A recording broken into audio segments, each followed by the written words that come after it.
The Lord be with you. Today is the 38th Sunday of the year on our church calendar. Let us discuss the Sunday's Gospel. Brothers and sisters, the greatest commandment of the law is, Thou shalt love thy Lord thy God with thy whole heart, and with thy whole soul, and with thy whole mind. If this will be obeyed by man, is there any need of many laws to be able to reconcile and unite people? But this is not the consummation of that greatest commandment. Who is God you must love with your whole mind, heart, and soul? Brothers and sisters, there are a lot of gods. In Old Testament alone, there were already a lot of gods. There was Baal, Diana, Astarte, Baal Fugor, Neptune, etc.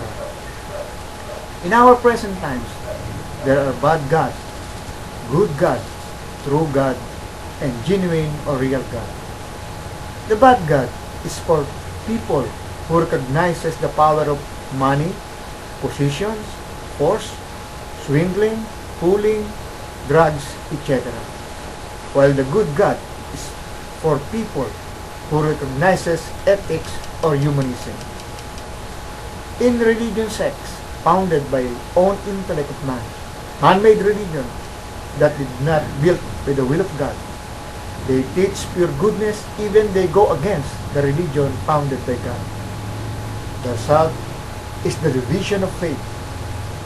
The true God are for the baptized people in the name of the Father, and of the Son, and of the Holy Spirit. Those are recognizing the teachings of Christ, but have limitations in serving Christ. While the real God is for those who have faith, believe, and devotion in the service for Christ without limitations, come unto the perfection of their Christian life or mystical life. So, if studied carefully, the God to love with whole mind, heart, and soul is Jesus Christ.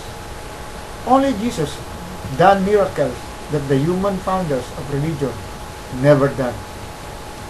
To cure all kinds of illnesses, casting away demons, bring back to life the dead, multiplied loaves, changed water into wine, walk on the water, commanded and stopped the storm in the sea, transfigured in the high mountain, and most of all, carried the cross, crucified, and died on it to redeem the sins of mankind, risen from the dead on the third day, and ascended in heaven in front of many disciples and apostles. Is the Word incarnate here on earth? What is Word? Brothers and sisters, here is what was written in the Gospel of St. John, chapter 1, verses 1 to 14. In the beginning was the Word, and the Word was with God, and the Word was God. And the Word was made flesh and dwelt among us, and we saw His glory. All things were made through the Word, and without the Word has made nothing that has been made. If you are a follower of real God, that is Jesus Christ, you must love Him with your whole mind, heart, and soul. Yes, Gospels, here lies how you will love Him. He said, if you love me, deny yourself, carry your cross, and come, follow me.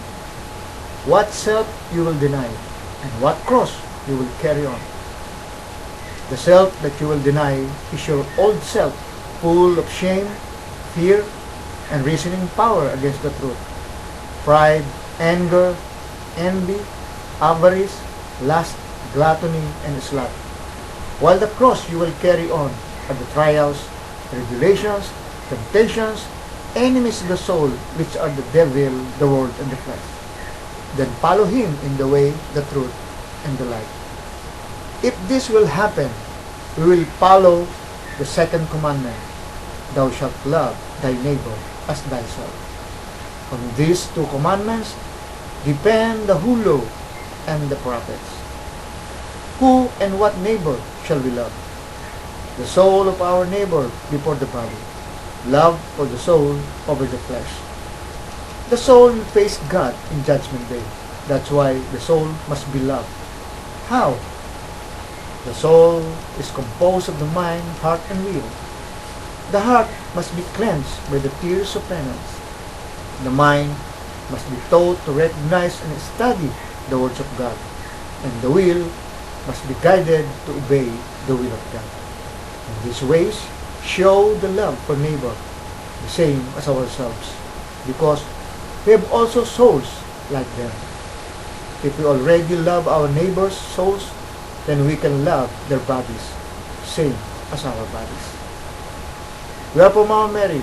Until next issue, brothers and sisters, if you have questions, just message your comment.